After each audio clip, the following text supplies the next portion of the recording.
नमस्कार, मी भागवत जोशी. आपण पाहताय BJ न्यूज आणि BJ न्यूजवर वेगवेगळे कार्यक्रम दाखवण्याचा मी प्रयत्न करत असतो आणि आजचा कार्यक्रम म्हणजे फार आगळा आणि वेगळा आहे. याचं कारण काय आहे, की आपल्यासोबत आहेत महबूब चाचा पक्षीमित्र. त्यांच्या जीवनामध्ये अमाप संकट आलेले आहेत, पण त्या संकटाला न जुमानता त्यांनी पशुपक्ष्याची सेवा केली. अनेकांना मदत केली. कुठं दूर-दूरपर्यंत ॲक्सिडेंट झाले, प्राण्यांचे कुठं अपघात झाला, तरी अनेक प्राण्यांचे जीव वाचवलेले आहेत आणि असेच आपल्यासोबत आहेत महबूब चाचा. महबूब चाचा म्हणजे एक सामाजिक कार्यकर्ते म्हणलं तर ते काय वावगं ठरणार नाही आणि आज आपल्यासोबत आहेत BJ न्यूजवर महबूब चाचा. सर नमस्कार. पहिल्यांदा BJ न्यूजवर आपलं स्वागत आहे आणि मी या घटनेचा साक्षीदार आहे, की बरेच घटना माझ्यासमोर झाल्या आहेत. मी अटेंडही केलेल्या आहेत. आणि 2016ला पाण्याचा दुष्काळ पडलेला होता. हो सर. आणि त्या दुष्काळामध्ये तुम्ही हे झाडं वगैरे वृक्षारोपण करून होय. पाणी देत होतात. होय. तर कसं वळलात याकडे? काय सांगू शकाल आपण याबद्दल? सर पहिलं तर मी BJ न्यूजचं माझं दाखवतोय त्याबद्दल मी त्यांचे आभार मानतो. मी तेवढा मोठा माणूस नाही, तरी पण माझ्या कार्याला लोक मानतात आणि माझं नाव आहे एक महबूब चाचा पक्षीमित्र म्हणून सगळ्या ह्याच्यामध्ये. तर त्या निमित्तानं मी इथं सांगतो, मी जी वळलो म्हणता, माझ्या लहानपणापासून वयाच्या 16व्या वर्षापासून मी हे कार्य करत आलेलो आहे. आज माझं 62 वर्ष वय आहे आणि ही माझी अविरत सेवा चालूच आहे. पशुपक्ष्यांची प्राण वाचवणे, झाडं लावणे, झाडं जगवणे. 2016च्या पहिले माझा हे छोटा टेम्पो आहे. हा टेम्पो चालवूनच माझा उदरनिर्वाह निर्वाह चालतो. तर मी 2016 मध्ये जेव्हा पांडुरंग पोले साहेब कलेक्टर 15 मध्ये माझ्या घरी आले इथं बघायला, पशु-पक्षी बघितले आणि म्हणले, "चाचाजी ये पेड़ पौधे रास्ते पे लगाओ. ये रास्ते पे पेड़ पौधे यानी की प्लॉट छोड़ के 5 फूट पे लगाओ." अभी नाल्या नाही नाल्या बनल्या नाहीत. त्यावेळेस मी ती लावल्या आणि झाडं मस्तपैकी सुंदर झाडं आली. आता झाडाला पाणी घालायचा मोठा प्रश्न होता. ह्या हौदात पाणी तर ₹80 इथे एक आहेत आमचे, त्यांनी एक छकडा घेऊन येत होता ₹80 बैलगाडीचा टाकायचा. पण तो दुष्काळ पडल्यामुळं पहिल्यापासून मी माझी सेवा होती. दुष्काळ पडल्यामुळं की लोकांना पहिले द्यायला लागले. आता ते बिचारे तर काय करतात, ₹100 गाडीचे भाडे वाढलं आणि मी एक दिवशी येऊन बघतो इथं, तर माझ्या हौद्यामध्ये पाणीच नाही आणि त्यांना लावलं तर म्हणले, "मग चाचा मी टाकतो जरा माणसाला द्यायला." मग मला त्यावेळेसच कळलं, मी गाडीच्या टेम्पोचे माझे कागदपत्र घेऊन श्रीराम फायनान्समध्ये गेलो आणि त्यांना म्हणलं, "मला एक ₹70,000 ह्या गाडीवर लोन द्या." "अरे कशाला चाचा?" म्हणले, "लोन." "तुला असं-असं पशुपक्ष्यांना त्याच्यासाठी हौदाला पाणी ठेवायचं, तर ती बोर मारतो मी." "बोरला पाणी लागेल?" म्हणलं, "लागेल, नाही तर नाही लागेल." आणि त्यांनी मला न त्यांचं ॲग्रीमेंट चार्ज घेता, चांगलं कार्य आहे म्हणून मला त्यांनी ते बिचाऱ्याने दिले पैसे दुसऱ्या दिवशीच. माझं सगळं ओके होतं आणि ते दिल्यावर मी इथं आणलो आणि जोशी साहेबांनाच फोन केला मी त्यावेळेस. जोशी साहेब माझे कुठं बोर आम्ही बापजाला मारलेला नाही, काय नाही आणि जोशी साहेबांना फोन केला. जोशी साहेब, मी असं-असं पशुपक्ष्यांसाठी बोर मारतोय, तर मला थोडी मदत करा. कोणतरी एका बोरवाला द्या. ₹1-2 कमी करायला सांगा. आणि जोशी साहेबानं त्यावेळेस अवेलेबल गाड्या नव्हत्या. गाड्या चेवलेची म्हणून एक होती. त्या चेवलेला सांगितलं, की महबूब चाचा एक सामाजिक कार्यकर्ते आहेत आणि ते असं-असं करतात. त्या चेवलेने विचाराने ₹2 कमी केलं आणि त्याने म्हणले, "आत्ता तर अवेलेबल नाही, पण शनिवारी गाडी तुम्हाला मिळेल." ठीक आहे म्हणलं. शनिवारी रात्री 12 वाजता गाडी इथं आली. आम्ही कधी पॉइंट बघितला नाही, काय नाही. त्या गाडी आल्याबरोबर म्हणले, "कहा लगा नाही, किधर है वो पॉइंट?" ती मद्रासी लोक होते. म्हणलं, "पॉइंट बिंट काय ना, जिथं बसती गाडी तिथं मार." आणि त्यावेळेस 240 180 फुटाला पाणी 4 इंच लागलं माझ्या बोरला दुष्काळामध्ये. आणि पाणी जे लागलं म्हणतात तर 240च माझं बोर टाकलं. सगळ्या गावच्या पशुपक्ष्यांची इथं 4 मोठे हौद होते. सगळ्या गावच्या पशुपक्ष्यांची तहान, इथल्या नागरिकांची तहान भागवली. 5-5 हजार लाईट बिल महबूब चाचाने आपण भरलेले. अजून त्या काळचे लाईट बिल महबूब चाचाचे घेऊ शकता तुम्ही काढून. आणि पण मी हारलो नाही कधी. त्यात पत्नी वारल्या पुन्हा कोरोनामध्ये. काय करू मग? ही माझी जागा होती. मग अर्धी जागा माझ्याकडे पैसे नसतात आणि मी ठेवती नाही. मग अर्धी जागा मी विकली आणि हे छोटासा टेम्पो अजून घेतला आणि आपला उदरनिर्वाह करता करता हे पशुपक्ष्यांची सेवा चालूच आहे. झाडं लावतो, झाडं जगवतो, त्यातल्याच कुंड्या पैशाच्या वाटतो. त्या पत्नीचे ₹50,000 कोरोनामध्ये आले होते, ते सुद्धा मी वाटून टाकले. मृत्यू पावलेली शासनाची मदत होती ती पशुपक्ष्यांना दान केली. मला माहित आहे की माझी तेवढी कमाई नाही आणि लोक म्हणतात की चाचाजी कुछ तो आपने लिए रखो. अरे मेरे को कल का भरोसा नहीं है, रात में से चला जाऊंगा तो रखा हुआ कौन ले लेगा? इसलिए मुझे उस चीज से अहमियत नाही. मला फक्त परमेश्वराला मी एकच मागणी करतो की मला परमेश्वरानं चाचीचं मला म्हणतात ना लोक कि वहां पे जो है सो परियां होती है, ये नहीं चाहिए. मेरा जोड़ीदार था, वही जोड़ीदार मेरे को परमिशन हुआ देना. मैं आज भी बहुत मैं तरसता हूँ. मला जोडीदार गेला, अपंग झाल्यासारखं झालो, तरी पण मी हारलो नाही. सगळे मित्रमंडळी आहेत, कुठेही मदत करतात माझी. तर असं आहे, मुक्या जीवांची सेवा चालू आहे. तुम्ही मुक्या जीवांची सेवा करत राहा, एवढं माझं तुम्ही सांगणं आहे. तुम्ही पाहू शकताय चाच्याची एक यशोगाथा म्हणलं तर ते काय वावगं ठरणार नाही.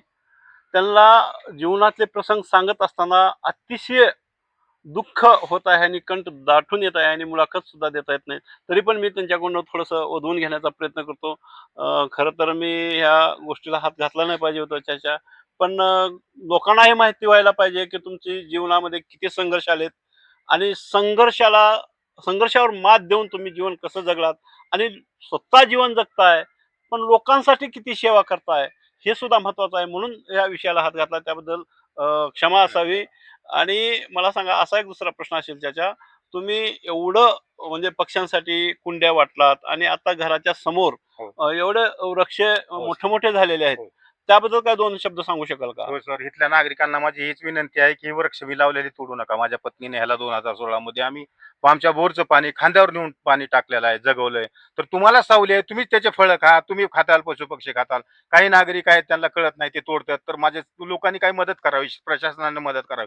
ज्यावेळेस असे वृक्ष कोणी तोडते विनाकारण रोडवरती लावले, तर त्याच्यावर कारवाई करा. मी आता शेजारी पाजारी धर्म आहे, कुठं भांडू शकतो, त्यांना काय करायचं. असं करू नका बाबा. कोणीतरी आपल्या दारापुढे झाड लावले, त्याला पाणी बी त्याने घातले, वाढवले, त्याच्या सावलीत तुमच्या मोटरसायकल लागतात, तुम्ही बसता, मग ते झाड का तोडता. त्याला धर्माचा आणि मजहबचा रंग देऊ नका त्या झाडाला. एवढीच माझी विनंती आहे. आणि लावलेली झाडं जोपासा, त्याची फळं खावा, तेव्हा मोठे होतात. ती पशुपक्षी खात्याल, तुम्ही घ्या. मेरा काय चाची गेल्या तसे मीही जाणारच आहे. हा, मग राहिला प्रश्न तुमचाच आहे. एवढं हिरवगार निसर्गरम्य झालेला आहे परिसर, असाच ठेवा. तुम्ही तुम्ही सुखा समाधानाने राहा. पशुपक्ष्यांना जगू द्या, तुम्ही द्या, निसर्गावर प्रेम करा. एवढी माझी विनंती आहे इथल्या नागरिकांना. आणि दुसरा प्रश्न असा असेल त्याच्या, एवढं म्हणजे आघातावर आघात झालेले आहेत आपल्यावर. दुःखाचे डोंगर आपल्यावर पडलेले आहेत. पण त्या दुःखाच्या डोंगराला आपण न जुमानता हमेशा सेवा करताय. प्रत्येकाच्या संकटाला धावून जाताय आणि या पंचक्रोशीतील म्हणजे लोकांसाठी आपला काय संदेश असेल? लोकांसाठी बी तेवढा मोठा माणूस तर नाही मी. मला माझे शिक्षण बी झालेलं नाही, तरी पण माझा एकच संदेश आहे की मनुष्य जेव्हा जीवनामध्ये येतो, माणसाने परमेश्वरानं आपल्याला फक्त मनुष्य म्हणून ह्या जीवनामध्ये पाठवलेला आहे ना. वो मजहब से भेजा भेजा है उसने, ना मेरे को धर्मीय बना के भेजा है, मुझे एक इंसान बना के भेजा है. इंसान होने के नाते हम इंसानियत ना भूले और बेजुबानों पे भी रहम करे, और अपने आस पड़ोस अपने लोग जितने भी है उनसे प्रेम से रहे. अच्छी बात है ये. बेजुमान निसर्गाने पर्यावरण वाचवणे हे कारण या लेकरांना पुन्हा चिमणी सुद्धा दिसणार नाही. माझ्या इथे चिमण्या, साळुंक्या, खारुताई सगळे पक्षी असतात इथं. आणि असंख्य पशुपक्षी वाचवलेत मी. तुम्ही बरं, मी गेला समजा, मी आहे म्हणून करतोय, आणि तुम्ही जर ती सेवा केली तर फार चांगली गोष्ट होणार आहे. कुणाला मुक्या जीवाला सगळ्यात महत्वाची तीच गोष्ट आहे. उपाशाला माणसाला जेवण द्या, भुकेल्याला अन्न द्या, आणि तहानल्याला पाणी द्या. इससे बडी कोई सेवा नाही. धन दौलत पैसा कितना भी कमाव तुम, सगळ्याला माहिती आहे की इथं राहणार आहे, परंतु माणूस त्याच्याच मागं धनाचे पुण्य. मी काय म्हणतो, धनाचे गाठोडे जमवण्यापेक्षा पुण्याईचे गाठोडे जमूया. ते सोबतही नेता येईल आणि त्याची कोणी हिस्साही घालणार नाही, त्याच्यात हिस्सा मागणार नाही आणि परमेश्वर त्याला देणार नाही. हे उसका कर्म है, वो लेकर जा रहा है. तर ह्या नियतीने मी करतो. पर्यावरणाचे रक्षण करूया आपण सारे, वाचवूया पक्षी आणि जगवूया झाडे. अहो हम सब मिलकर इन बेजुबानों की मदत करे. तुम्ही बघा, अजून माझे काही झाडं लावलेले आहेत, जोशी साहेब तुम्हाला दाखवतात, त्यांना फळं लागलेली आहेत. सुंदर सुंदर फळं आहेत, झाडं सुंदर आहेत. तो गाडी हो का सावलीमध्ये उभारलेले. तर असं निसर्गरम्य परिसर बनवा, त्याला झाडं तोडू नका. झाडांना, पर्यावरणाला तुम्ही जपा, कारण ही भविष्याची काळाची गरज आहे. दुसरी गोष्ट, मला कलेक्टर, एसपी म्हणतात, महबूबच्या तुमचे कलेक्टर साहेब ओळखीचे आहेत, एसपी साहेब सगळे ओळखतात. पण माझा जी परिचय आहे ती माझ्या कर्मानं आहे. आणि मी कधीही कुणापाशी काम घेऊन गेला नाही आतापर्यंत. कुठल्याही एसपी साहेबांनी म्हणावं, कलेक्टर साहेबांनी म्हणावं, किंवा पीआय साहेबांनी म्हणावं, पुन्हा पोलीसवाल्यांना म्हणावं की चाचा हे फोन करते, हे काम कधीच केलं नाही आणि आखरीपर्यंतही जाणार नाही. पण पशुपक्ष्यांना कुणी नुकसान पोहोचवताल, झाडं तोडताल, तर मात्र त्यांचे मला पाय हात पडावं लागेल, सर ह्याने इथं असं असं करतोय म्हणून. बाकी तर मी माझे जे आहे ते माझं कार्य माझं चालूच आहे. मी कधी चुकीच्या मार्गाला गेलो नाही, चुकीनं वागलो नाही. आणि आजही माझी सेवा चालू आहे. भलेही मी 2 पैसे त्या टॅम्पोवर कमवतो तेवढेच, आणि कमवून खातो. बरं, माझ्या पोटापुरतं जेवढं लागतं तेवढं छोटून बाकी करून खरंच. ही एक एक झाड लावायचं म्हणलं तर त्यावेळेस ट्री गार्ड सीट 2,500 रुपयाचं झाड होते. ट्री गार्ड, नाव, आणि त्याला झाड 1,000 रुपयाचं, असं 2,500 जात होते. मी माझ्या स्वखर्चाने लावत होतो ती. आज कुणी 2,500 घालते सांगा. अहो, पत्नीचे वारलेले 50,000 रुपये देऊन टाकतो माणूस, मग काय गरज आहे त्याला. रस्त्यावर एक मुलाचं पाकिट भेटलं होतं मला 11,225 रुपयाचं. 2010ची 8ची गोष्ट असेल. मी नेऊन पोलीस स्टेशनला जमा केलो. त्या विद्यार्थ्याची फीस होती ती. तो विद्यार्थी होता, हा, त्याला, आणि त्या विद्यार्थ्याची फीस त्याला परत मिळाली. तो मला 500 रुपये देऊ लागला होता. बेटा म्हणलं, तुझे 12,250 रुपये दुसरं कोणी बी घेऊन जात होतं काय बी, तुझ्या जी चेहऱ्यावरचं समाधान आहे ना, तुझं पाकिट भेटलाय, ती माझं बक्षीस आहे म्हणलो. आणि तो बिचारा गेला, तो डॉक्टर होऊन गेला तो मुलगा. असा आहे, चांगलं काम करा, परमेश्वर कुठेही मदत करेल तुमची. हमारे को देने वाला बनाना चाहिए. भगवान ने हमको देने वाला बनाना चाहिए, वो मांगने वाला नहीं चाहिए. और सब कुछ तो दे के जाना है यहाँ पे. इसलिए मैं वही सोच रखता हूँ, बाकी कुछ नहीं खाता हूँ पिता. आज भी 62 वर्षा वयामध्ये मला काही आजार वगैरे नाहीत. आणि असले तरी आजार माझे मित्रमंडळी मला धावून येतात. चाचा कुछ बीमार हो गया, हम बोलते डॉक्टर साहेब, डॉक्टर पैसे घेत नाहीत. हीच फार माझे उपकार आहेत. मी ज्या पशुपक्ष्यांना ह्या पैशातून कमवलेल्या सेवा करून त्यांच्यावर खर्च करतो जखमी आजारी पशुपक्ष्यावर, आणि ज्यावेळेस मला आजारी फिजारी पडते तर माझे मित्रमंडळी कधीही बघत नाहीत खर्चा पाण्याला, चाचा चलो हम दवाखाने में ऍडमिट करतो, नेतात. ही फार मोठे आभार आहेत त्यांचे सगळे. सगळे हिंदू धर्माचे मित्र माझे कधीही मला असं मुस्लिमाचा येऊन त्या दृष्टिकोनातून बघत नाहीत, काय नाही. त्यांचे मी आभार मानतो. मला गळ्याला लावते. त्याच्यामध्ये जैन बांधव आहेत, मारवाडी आहेत, गुजराती आहेत, मराठा बांधव आहेत, दलित बांधव आहेत, मातंग समाज सगळे मला महबूब चाचा म्हणले की भेटले की चाचा आपको मिले तो बहुत अच्छा लगता है. हीच माझं कार्याचं बक्षीस आहे. तुम्ही पाहू शकता त्याच्यावर आघात प्रसंग आले तरी त्यांनी जीवनामध्ये हार कधीच नाही मानलेली. तर खरं असं म्हणावं असं वाटतं की चाच्याकडे पाहिल्यानंतर आपल्यासारख्या माणसांनी कसं जीवन जगावं हेच एक उत्तम उदाहरण आहे, म्हणजेच महबूब चाचा. कॅमेरामन सागर जोशीसह मी Bhagwat Joshi, BJ News, Latur. Cut कर बेटा. उन्हाळा वगैरे तो काय 24 तास या पशुपक्ष्यांची सेवा 24 तास चालू राहते. हे येणाऱ्या जाणाऱ्या गाय वासरासाठी पाणी ठेवलेलं आहे इथं पाहू शकता आपण. हे बघा,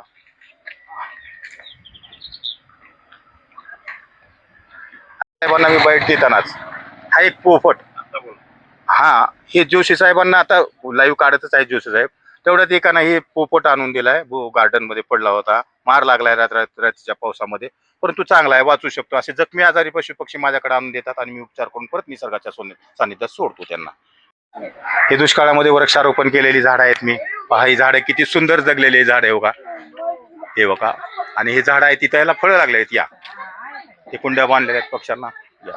आणि फळं हे पहा, इथं रामफळ आहेत. ती पक्ष्यांना तांदूळ ठेवलेल्या माझ्या नातवानी.